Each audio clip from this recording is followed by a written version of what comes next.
Mary Catherine Fulmer is a powerhouse of creativity, and I want you to know about her amazing lifestyle brand. It's full of tradition, color, and edginess, all wrapped up into one. Cotton Quill is a lifestyle brand that is large scale, hand illustrated, and is an assortment of fabrics, wallpapers, pillows, and other items for the home. Welcome to Decorate Like a Design Boss, a podcast for design lovers who want to create beautiful spaces in their very own homes. My name is Kimberly Grigg, and I'm a professional interior designer who teaches design lovers like yourselves how to decorate. And when I say decorate, I mean decorate like a design boss.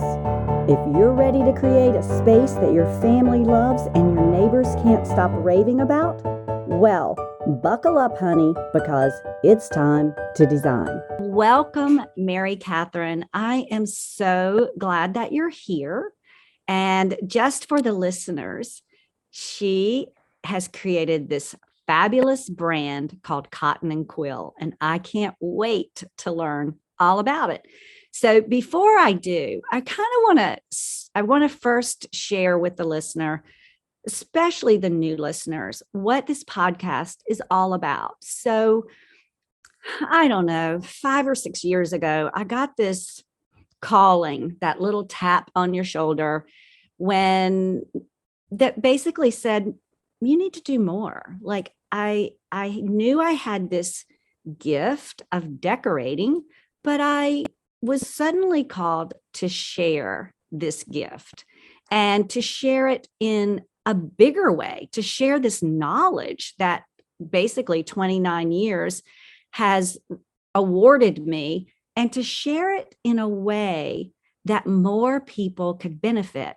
So I started teaching interior design online, and I started really paying attention to what my process was all about, so that I could share that with far more people than just going in and decorating a room or a home.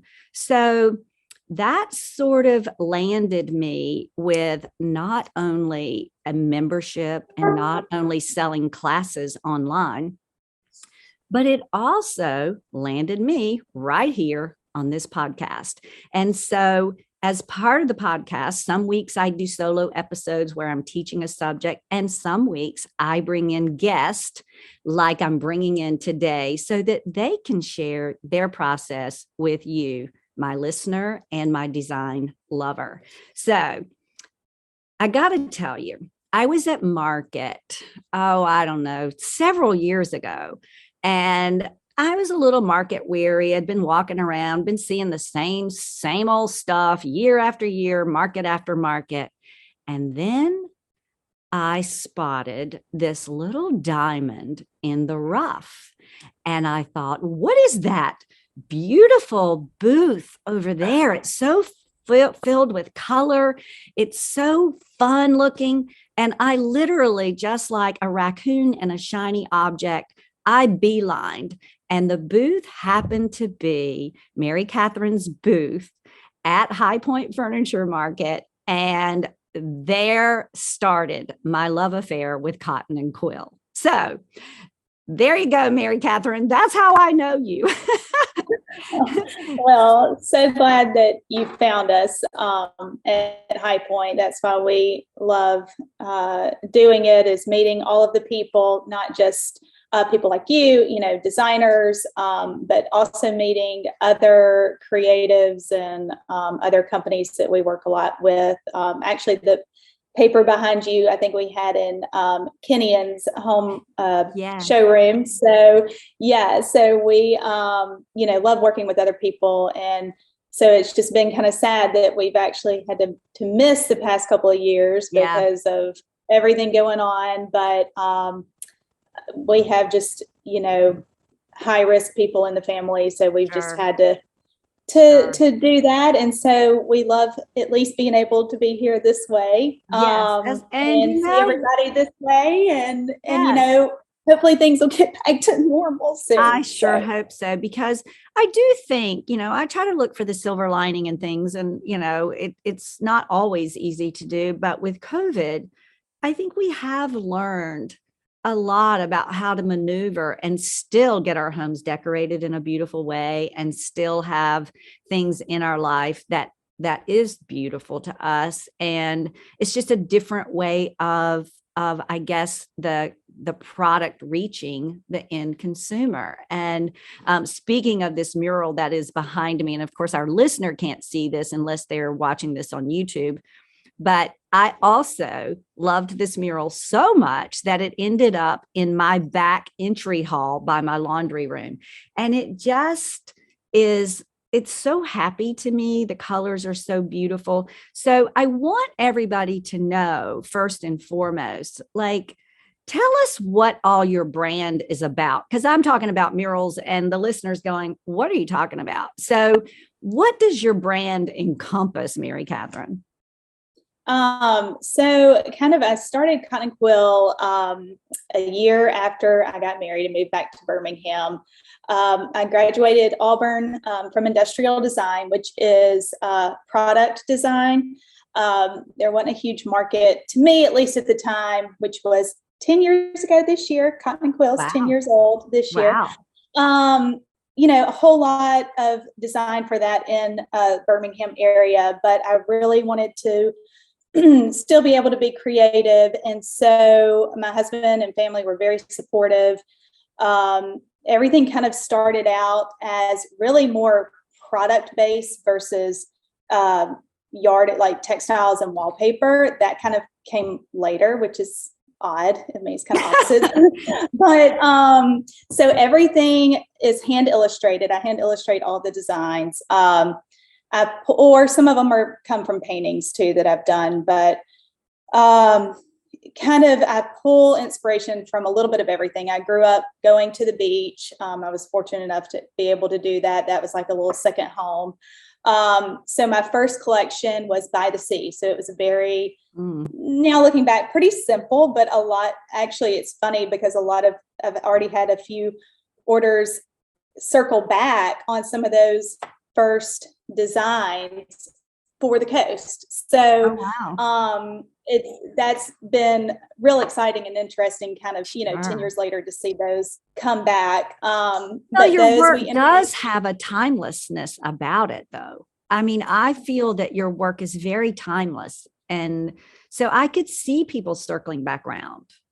Thank you. Yeah. And that's an important thing too. I grew up, I love traditional, and I kept trying to think like what would explain me. I would say traditional, but then not necessarily, because I do like to mix in non-traditional elements.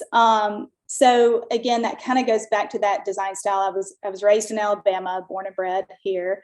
Right. So you kind of do go back to the little bit of traditional, deep South, Southern.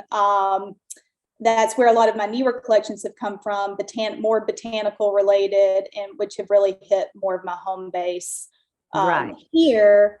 But I've also studied abroad and traveled a lot. I was able to do that a lot during college. So you'll see a lot of Asian influences because I did study in Taiwan. And we were able to go to Hong Kong, and I loved it. I mean, those were probably some of the nicest people I've ever met while traveling. And it just makes you appreciate so much what also you have here, and how, again, just how nice all of those people were, and just appreciate all the beautiful architecture and just the botanicals and the fruit. I remember the fruit was so huge there. I mean, it was like the size of my head. I know that in your work and in your designs, there is a lot of fruit. I love the pattern that has the lemons. I think it's a dark background and has some pretty greens in it, and lemons. Am I getting this right? I had those for a while. I'll have to think between all the different botanical ones, but right. But I have noticed and the fruit. Yes. Yeah. I know. And I was talking the other day to somebody. I was like, well, what about the bird pattern. And I'm like, well, wait a minute, which bird? I said, I have done a lot of birds. And another customer, she does like some vintage things. And I was like, I kind of did a post and I said, well, what would y'all like to see from our 10-year? What would be something special about that? And she kind of sent me a direct message and she said, why don't you take all the animals you've done in all of these and have like a tea party or something designed? And I'm like, you know what? I have done a lot of animals too. Right. I was like, but I love that idea. I just don't realize it. I just kind of do whatever I'm in the mood of. And then I guess it tends to go, I don't know, botanicals, fruit, birds, animals. And I mean, I just get in so many different modes, from like Art Deco. That was a completely different collection. I was sitting there listening to roaring 20s music, and now it'll pop up on my iTunes. And my husband's like, where did that come from? And I'm like, oh, that's when I was doing the Deco collection. Yeah, and I was like, just roll with it, honey. Yeah, like having my French 75 cocktail next there you to go. me. Oh, it sounds dreamy. I want to come to the farm. It sounds dreamy.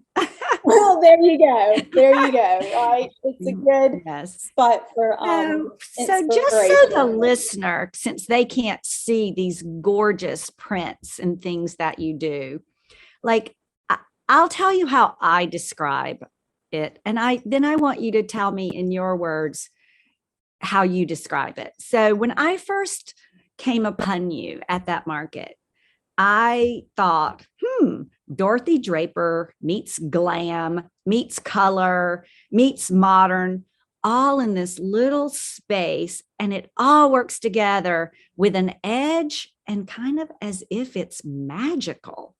So I also felt the chinoiserie flair that you have, but it was different. It was chinoiserie with an edge. So those are the words I use to describe what your brand looks like. Do I hit that, or is there more or less to what I'm saying? No, I always love hearing how other people describe our brand, because, to me, I have in my head this, just really whatever I'm working on at the moment, whether I'm like, okay, I'm going to do something really soft and botanical and dreamy this time. And it so does not turn out that way. It never turns out that way. It always ends up, like you said, being bold, whether it's scale. I think that's a big part of it. Yes. Like I was telling somebody the other day, it actually was a customer we had a meeting with, and she's like, I remember seeing you, and I just remember it being, and this was in Birmingham years ago, and she's like, color. And I'm like, yes, it's a thing. It actually exists. It's a thing. And I said, the one problem I have is making a small scale pattern. Like I literally have to force myself to do it. Mm-hmm. So I think a lot of where that maybe edgy or I guess a different take on things is maybe scale has a lot to do with it, because it's grandiose a little bit. Mm-hmm. And then, just the colors. And I didn't do color studies in school. I don't know. I just kind of pick things that I like, that I think go together. And I always try and push the boundaries. So I try and show things together that people wouldn't normally put together. Because when I had that. Yes. Yeah. I deliberately try to do that, because I'm like, you can use, pink and red. I mean, I don't know, like a purple and blue or something green. You can use all these different colors together. It's just how you use them, or you can use 10 different patterns together. It's just maybe use them all in the same color, or similar colors. And then you have a lot of different patterns and scales and things, but it works.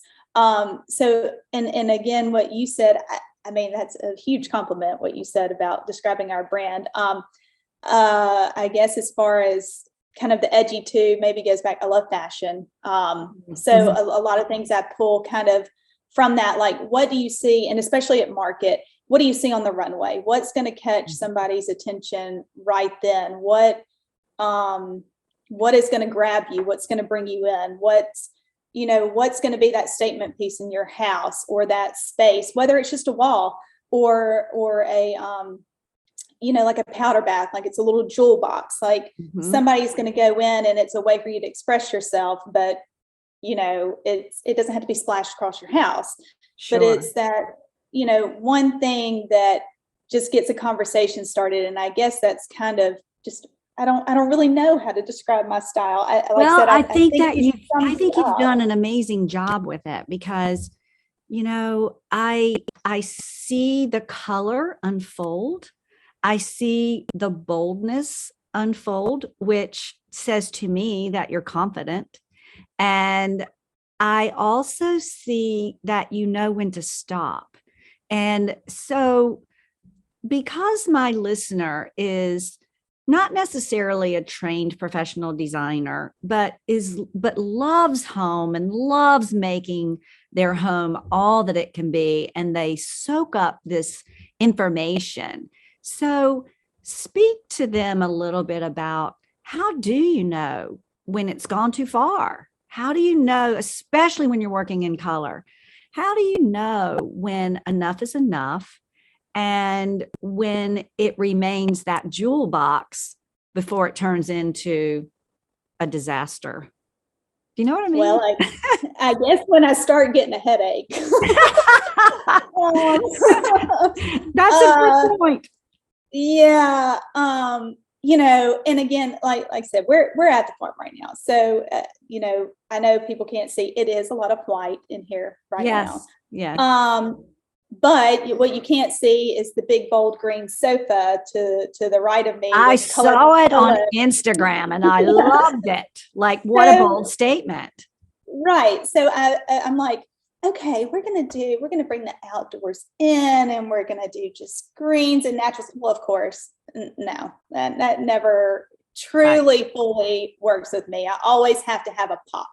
So I think you just have to think about what really you can tolerate in your home. At our home in Birmingham, it's full of antiques, but it's not all antiques, obviously, because I love antiques, but you got to mix some other stuff in with it. So, I have cotton quill drapes in my house. I have pillows and things like that, but not necessarily all of my designs work with the items I have in my house. So I might, I sprinkle that in, and there is a lot of color because we have a lot of kind of more Asian styles. So the chinoiserie, the blue and the whites, which are rich colors in themselves. So, but I do mix in a lot of neutrals with that. So maybe it's a neutral wall, and then kind of like we have here. So a white wall with a rich green sofa, or your pillows or things like that. So, and in rooms and things, I actually do like, I have to admit, I don't have it in my own house. It was really tough for me to get wallpaper in my own house, to be honest, because when we redid it, when we got married, when we took off the old 1980s wallpaper, ripped the wall up, my husband's like, never again. We're never having, and I agreed at the time, but I'm like, now I'm doing wallpaper, so we kind of need to, put it up. So, but I do kind of love a room, and I know this is kind of, I don't want to say old school, but it is kind of going back where, you've got a lot of pattern on the wall, you've got a pretty wallpaper, and then your headboard matches it, and then you've got the complementary pillows and things. And it would seem like it would be completely overdone with color and pattern. But again, it is keeping some consistency. So whether it's keeping this same pattern, in the same colorway, or doing different patterns in the same colorway. So you can still have a lot of color, but you're not mixing in all of these crazy different, 15 different, 20 different colors in one space. It's you still have that, but it's, you're selective. And then, what I found too is, maybe let's say I have mostly, for instance, green, like a green kind of vignette. Well, then I might throw in a pop of orange, a pillow or two. and it's a pop and it is an exclamation point. It's just enough, but it's not overdoing it, and it's mixing it up some. And to be honest, sometimes I even have to be pushed. I get opinions from, other people too. And I'm like, okay, what is this space missing? Because sometimes I'm even too close to it. Of course. I think decorating your own space, it can be so challenging because you're too close to it. You're too emotional with it. And, to the point that you were just making, I've been spending some time. I also am an artist, and I've been spending some time really working within a limited palette. And I know that you understand this probably better than most, but art and painting so parallel decorating. It's uncanny to me how they flow hand in hand. And I started thinking and looking back at rooms that I had created that I really liked. And what I began to notice is that the limited palettes within rooms worked very well. And so to your point, like I might start with a palette, but I will put in something bold, something that has to be the focal point, something that has to be a bold statement color wise, maybe even surrounded by neutrals in some way. And then I might have a secondary color and a little bit of a third as an accent. But I vary the shades of those to make it more interesting, just like you'd vary the value in a painting. And I think that is really evident in your work. When I look at your prints, I do feel like, you've got the scale going, you have this statement, and then you carefully blend. At least for my eye, that's what I view. And I think that's one of the reasons it all marries so well. So I love the way you put that when you were describing the room, because it also, I think people get a little hung up on, maybe they make a bold statement like they use green, but you have to balance that with something else that's bold, even if it's in a punctuation mark, right? Do you feel that way? No, absolutely agree. Yes. So when did you know that you would have a career in creativity? Did you just come out of the womb saying, I'm creative? Pretty much. So did I. I mean, as long as I can remember, I've been drawing, doing art, doing some form of creativity. I actually went in second grade to the National Ziploc Sandwich Contest. I won out of all of the second graders in the nation and went to compete in LA. And it was the tropical flamingo sandwich. And I still remember sitting at the breakfast table with my grandmother coming up with this wild, crazy sandwich that I could sit here and tell you what it is, and people would just turn their nose and be like, oh, that sounds horrible. But really, I promise when you eat it, it's actually very good. And I remember the crew there, not the crew, but the judges, it was Hanging with Mr. Cooper, the TV show. So obviously I was born in 85, so I'm a 1990s child, I say. So that was, 90s TV. Right. And anyway, but so just like kind of going back to even that creativity, from a sandwich standpoint, I love to cook. I love to bake. I've just been doing creative things ever since I was little. However, I also wanted to be a doctor ever since I was little, and actually started Auburn pre-med. So, but one of my friends was in industrial design, and I stayed with her the summer after my freshman year, and I saw what she was doing. And here I am doing, pre-med stuff, which I love. I love math and science, and that interests me. But I was just like, your stuff looks a lot more fun than mine. So I changed my major I guess spring of my sophomore year. And of course, my mother and grandmother about had a heart attack. And they were like, what are you doing going into design and art? And you were pre-med. And I'm like, this is what I want to do, and good for you. So that's what I did. And graduated in a terrible economy, but kept at it, and did a freelance job for Johnson & Johnson, and that was really cool. Got to live in New Jersey and New York, and that was neat, and completely different from this, but it all evolves. It's all, I always say, once you're in some sort of design, it all relates back to other parts of design. Sure. And you can only learn so much in school. I mean, you can only be taught so much, and then you can be taught the basics just with anything. I think it's not necessarily design, but and then from that you just have to go. But my mother always encouraged me. I was an only child, just me and my mama, and I remember she also, when I was in middle school, I would watch HGTV, of course, that was the thing when I was little, a middle schooler, and, or just whatever home shows were on. And she let me do my whole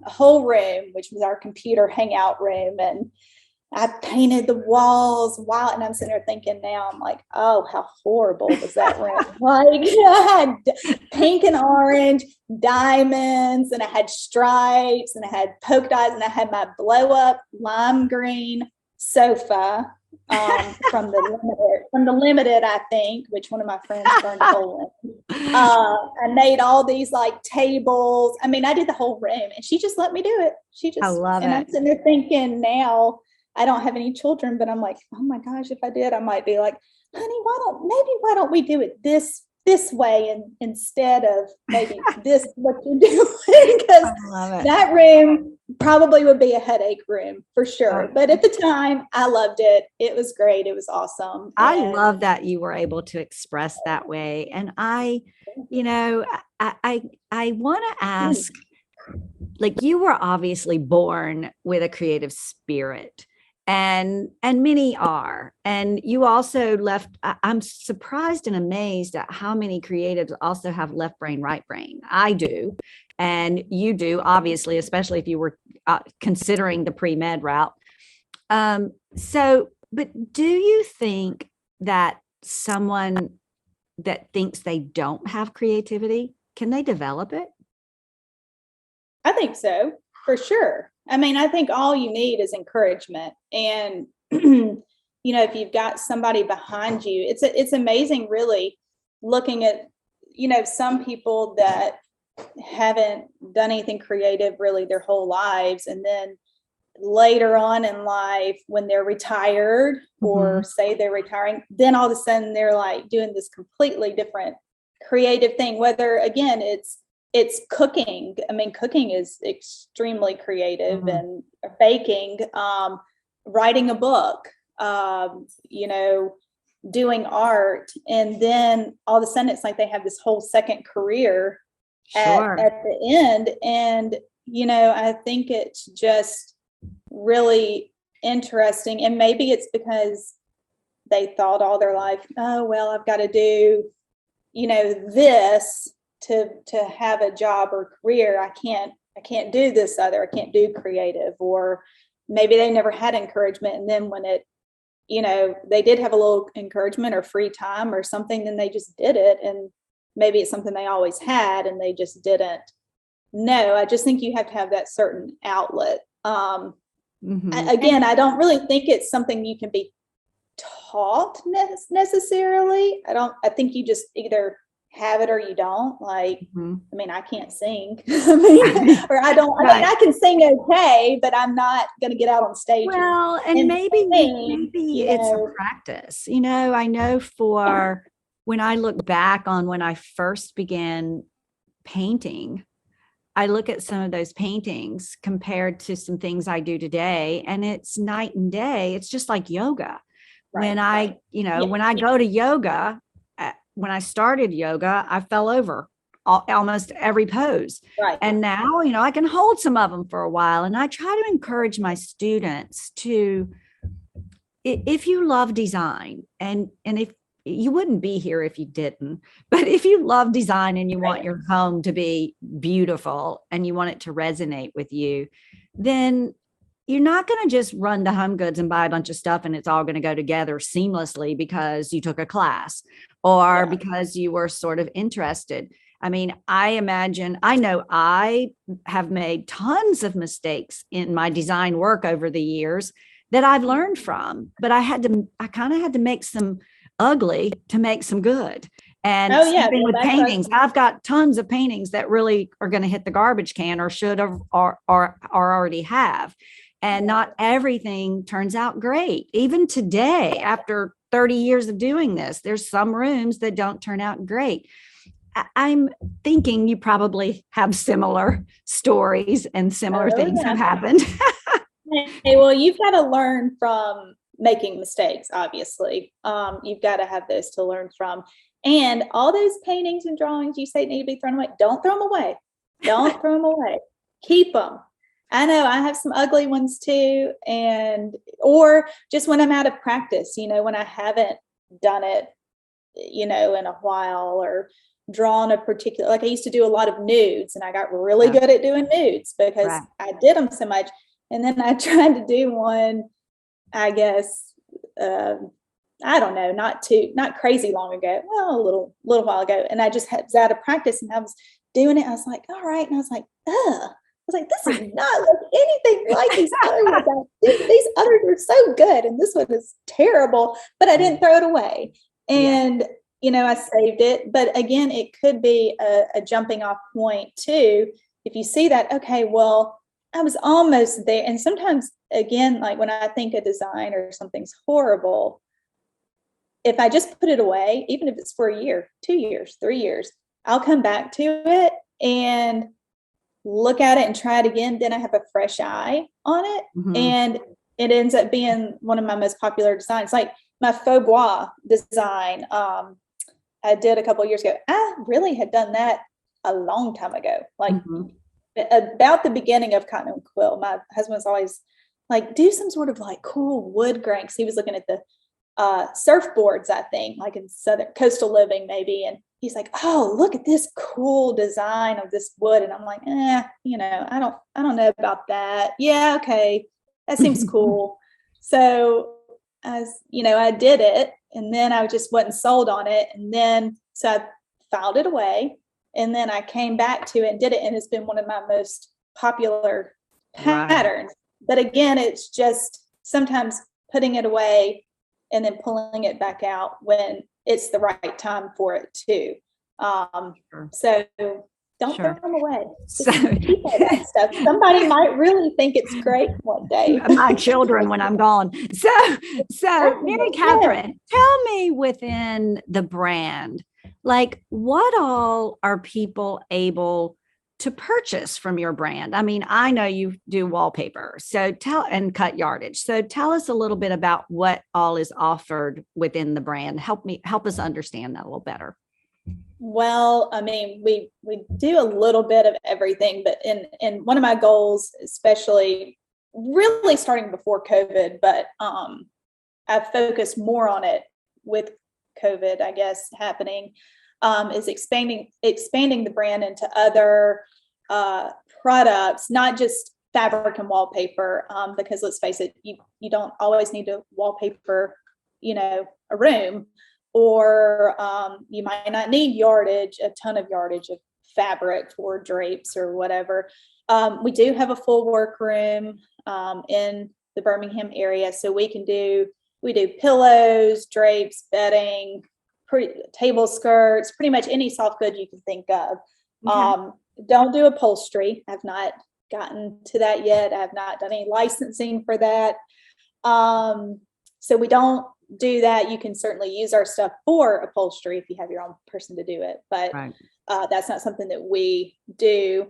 We did dabble a little bit in fashion, in some caftans, which people loved. And really, I just had those made for me to wear for kind of branding for markets. And I had so many people that wanted it. So I was like, well, okay, I'll do it.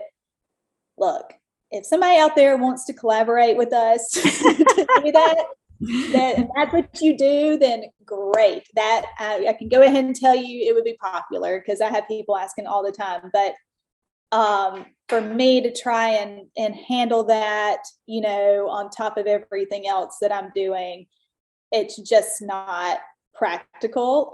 But it's something that we would love to visit again.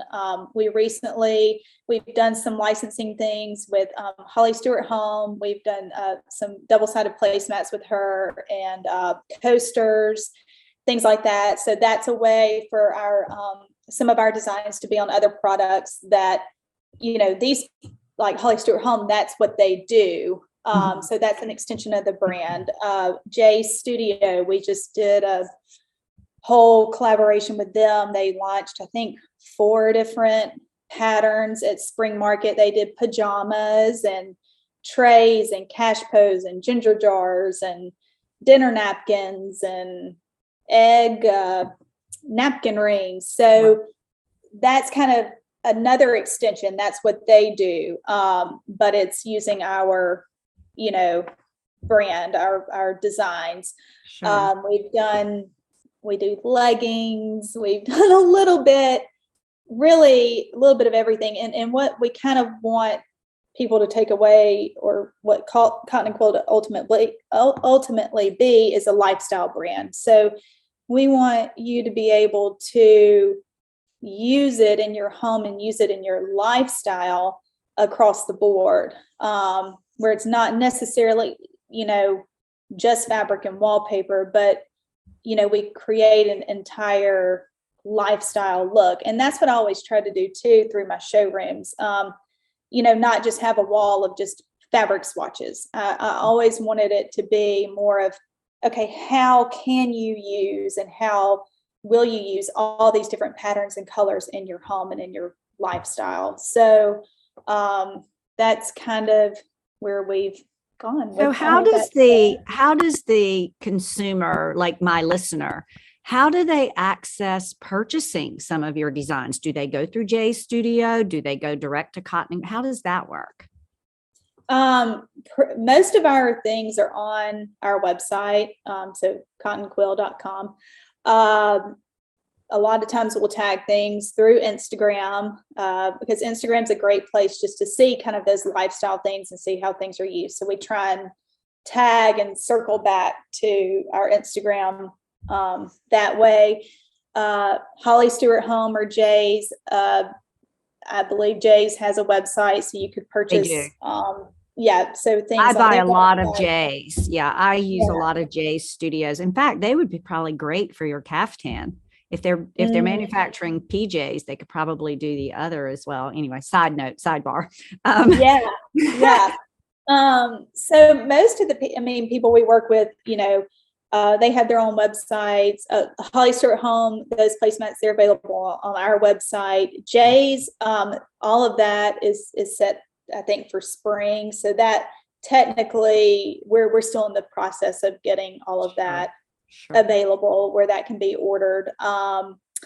And let's see, there's something else I was going to say, and now I can't think of what it was. While you're calling that back up, and I'm sure it will come to you, tell me, for someone trying to begin their practice of decorating in their own home, what's some easy things that they can do that will have impact? Oh, that's a tough question. Well, I guess thinking in, I'm just going to think from my own experience, because again, decorating your own home is, even for a designer, is not the easiest to do. So like when we were designing this space, I kind of start with an idea, like what goal are you trying to accomplish? What feeling are you trying to accomplish? Well, here we wanted light, tons of light. We wanted bright. We wanted clean slate. Nothing to really distract. So again, that's kind of why we just went with white, ironically for us, for me, in the space. But then I knew I wanted warmth. So then I started layering different finishes. So whether it was a wood finish or a texture like the back of this chair that you saw earlier from mainly baskets, a woven. So bringing in some of that warmth. I wanted to create different spaces. So we knew, okay, we love to cook. So we wanted that to be a really warm and welcoming space, or sitting around the fireplace, which is behind me if you're able to see this video at some point. We wanted that to be cozy and comfortable. And then I added in, of course, some Cotton Quill pillows and things. So I picked some of my favorites and picked the finishes that I love. So yes, I have a dog and I have a cat and a husband and me, and we use velvet. We use velvet in the house and silk, and I have our silk pillows, and we lay on them every day and use it every day. So I think, yeah, that's so wonderful that it's precious, but it's not too precious. Right. And so I think, just incorporating things that you love in your home. If you don't love it, then you don't need it. Donate it to somebody else or give it to somebody else who loves it. And, right. Somebody's not, I wouldn't say trash, it's another's treasure, but, But it is actually a podcast that I just recorded was about how to know when to purge and how to know when to hang on. And, I think something that is, I want to point out about that with your work and your designs that I've noticed, and you correct me if I'm wrong, but like if you have some pieces that you've had for a really long time, like maybe even some very traditional furniture pieces, that buffet that like we all used to buy a buffet that had like the Queen Anne leg and all that stuff. Right. I find that your prints blend very well back to that and create a very livable atmosphere and a livable home. And it incorporates fresh with the old. And have other people described the brand that way, or is it that way for you? Do you feel that way too? Yeah, I do. I mean, again, because like I said, I grew up very kind of traditional colonial style furnishings. But then, like my mother's home, she has palladium blue walls and cotton quill blue drapes that match, that make that. And she has a camelback sofa that she found trash. It was like $10 and had it upholstered in a beautiful blue velvet, and then used my fabric in the birds on the back. So it's marrying those traditional styles and elements with fresher, upholstery and pillows and things. So it's the way to make some of these antiques or, things you've inherited, even because, in our house in Birmingham, I mean, it is full as full can be. And, but it's all things we're like, we don't know what we could even purge a lot of the stuff, like, or get rid of, because it's antiques from my husband's family, or it was my great grandmother's furniture, or, it's all special, precious pieces. So we figure out ways to make it work and we put it all together. But then again, pulling in some, textiles or other modern things really help. But and again, that is a lot with Cotton Quill. I do look at a lot of traditional elements for my designs, but then with pattern and color, not pattern, but scale and color, it takes on a fresh take of that traditional motif or element, whether it is, a chintz. I do have a chintz pattern, but the color and the scale makes it not like the chintz where we had the balloon drapes and the all of the ruffles and yeah, all of that you have in your head is like, oh, chintz, like, like that's not the look we're going for. But it's a modern take on that. Just like we have a cotton sateen fabric, which I specifically picked as a chintz look. But of course, when I first started saying chintz, and this was years ago, everybody was like, oh, chintz. I said, no, this is just it's a great cotton fabric with a slight sheen on it, super soft. It wears super well. And then once people saw it in person and people got out of their head that old school kind of mentality, which everything comes back around. We all know this. But using it in a different way, whether it's a finish or anything like that, people were like, oh, ooh, I do like this. This is nice. I think a lot of it's just a mental thing too, with Sure. design and how you see things and trying to see things in a different way. And that's when it's good to have somebody else to come in and help you along the way too, saying, hey, I mean, I do it with my mom all the time. She's crazy creative, and she'll come in. I'm like, Mother, I just need your help for just a minute. She goes, okay, well, you got this, and this, and it's stuff that I see all the time, every day. And she just does it in a flash. And I'm like, oh, okay, well, that looks good, I guess. Why didn't I already do that? I love that. I love that. So I've noticed lately on your Instagram that you do something with topiaries. So tell me about that. Going back to traditional again. So no, my mother and grandmother, they had a gift shop for years. It was called Merrill's, and they had bridal stuff. And they were I believe, don't quote me on this, I could be completely wrong, but the first retail store that was the main, not distributor, but they repped Colonial Williamsburg in their shop. So again, I was little, grew up like around all of this, the topiary forms with the apples and the topiaries. And so I've just not known any different, that's just something I grew up around.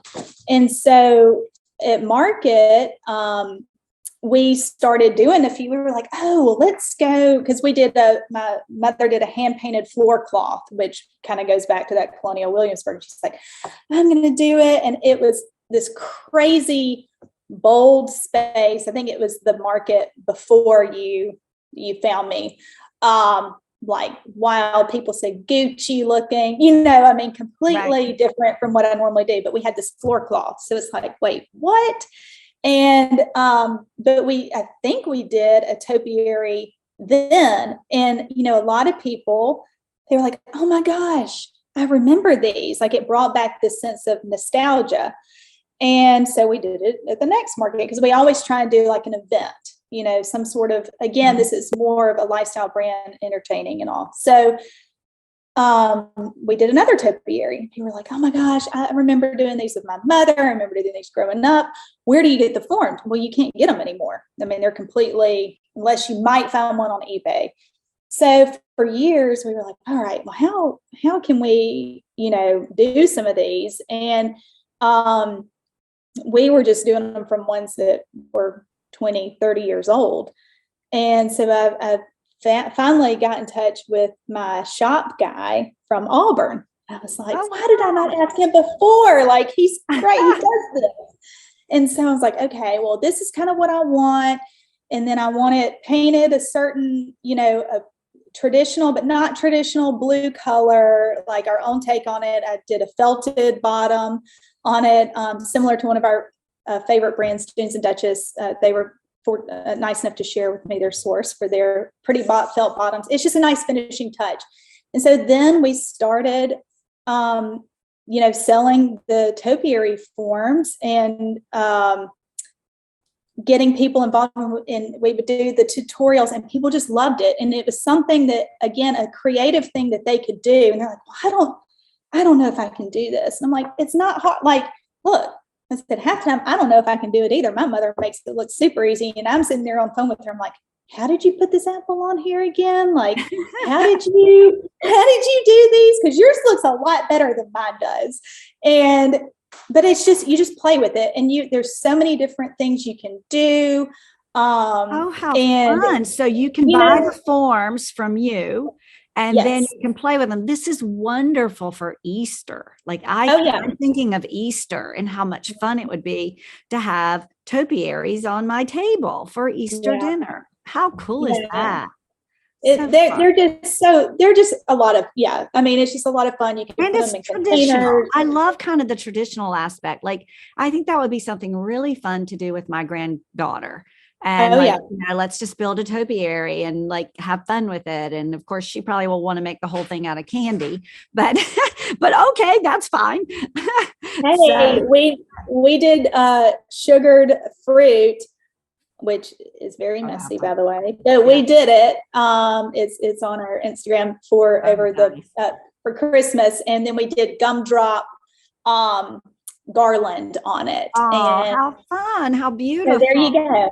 I love it. So we're kind of to the point where I ask a couple of signature questions. And the first one's kind of easy. So I'll throw this one out first. So does living beautifully matter, and why? Sorry. Yes, I think it does. I think it's just almost one of those, a self-respect type of thing. Taking care of yourself, taking care of your home, having something, that's one thing. If you can't control, there's a lot of things you can't control. But you can control your home. You can control, and it doesn't matter if you have a lot of money or not, whether it's just going outside and picking fresh flowers out of your yard and putting that in a simple ball, jar in your kitchen window to freshen up the space. And it could be anything just as simple as flowers, or, I mean, you can go all out and do, drapes and wallpaper and all of that. But I think living beautifully doesn't necessarily mean that you have to, go all out and decorate an entire room. I mean, it could be, like I said, just as simple as getting some fresh flowers, or baking some bread, or having a pretty treat in a candy dish that makes you happy. I think whatever makes you happy goes hand in hand with living beautifully. So yes, I think it's very important. I love that. So the next question is, if you had a hashtag on your tombstone, what would it say? Oh my goodness. I don't think about my tombstone. I know it's kind of a creepy question, but I still ask it. I don't know. I mean, I don't want to say, I keep going back to traditional, but I don't want that on my tombstone necessarily. I'm kind of just like, I don't know. That's a tricky one. You're going to have to tell me what I would have on my tombstone. So, that it's, live beautifully. There we go. Yes, I love live beautifully. I do. And I think underneath your hashtag would be something about, like, there's a beautiful freedom that you possess. There's a boldness there that I've noticed in the hour that we've really chatted. And I think that there is also a respect for tradition that you possess, that when you put your little mark on it, that it elevates it to a whole nother level. And that's, like, to me, the essence of what I so appreciate about your work. And I do think that embodies living beautifully. So somewhere in there is, like, what I think would appear if you were taking a look at what your work has represented for people And no, it has for me. And I would imagine now when all these people go and they look on your website and your social media, that I think that they will agree that there's something very special about what you're putting out. So I celebrate you for that. I do. And Well, tell everybody before we close how we've mentioned the website, cottonandquill.com. Or is it Cotton Quill or Cotton and Quill, the website? it's Cotton Quill because when we redid our website, that's what we had to do. And So it's Cotton gotcha. Quill. So, and then Yeah. your social media, how do people access you there? Instagram, I always say Instagram is kind of the best place just because we are so visual. But that's at Cotton and Quill. We also have a sample sale Cotton and Quill page for all these markets. And really, when I say sample, they're not really samples. They're what were maybe shown for like a week. But that's where if we have we have a lot of remnants, or sometimes we have leftover wallpaper from projects, things like that. Things that are just quick that we have in stock, we will tend to post there, but that's Cotton and Quill _ sample sale. So that's just a little tip. We don't post there a lot. Everybody likes one of those little sample sale. It's a good little, little happy every once in a while. Then Facebook is Cotton Quill, but really what you see on Facebook, you're going to see on Instagram. But I mean, I tend to focus most on Instagram as far as the social media. And it's a beautiful feed. You're doing a great job with that. So I love seeing it. So, well, Mary Catherine, thank you so much for spending some time with us and sharing your wealth of knowledge with our listeners. And I guess I will see you at maybe the next market. Are you going to the market? We are planning to go. We have again, Holly Stewart Home, hopefully, fingers crossed, a few new things are going to be possibly ready by then. Sneak alert, peek alert. Not sure if it will be. That's kind of pushing it for this market, but working with some other people to have some things, but definitely working to at least be there for a few days and just get to see everybody again, and slowly but surely get through back to normal. And right now we're planning a little something special for our 10 years. So that's a good, happy focus, and working on a new collection. Finally feel like getting inspired to do that again. I feel like probably a lot of other people feel you just got to get out of this funk that's kind of going on. So, but yeah, that's kind of working on new things. So everybody stay tuned. Great. Well, I will look forward to seeing you there. And again, thank you so much for joining me and our listener. It's been wonderful. So thanks. Yes. Thank you for having me. It's been great. Of course. Today, Mary Catherine has so graciously shared her knowledge of creating a beautiful home and her knowledge of creating a beautiful collection of lifestyle products. I loved it when she shared how she creates beauty in her own home. Her use of color is phenomenal, bold, and expressive. And as she points out, her use of large scale is what sets her designs apart. So, it's time to close, and you know what I like to say. Don't wait. Today is a great day to decorate. Bye for now. Thanks for listening to Decorate Like a Design Boss. If you want more info on how to decorate your space like a pro, visit KimberlyGreggDesigns.com.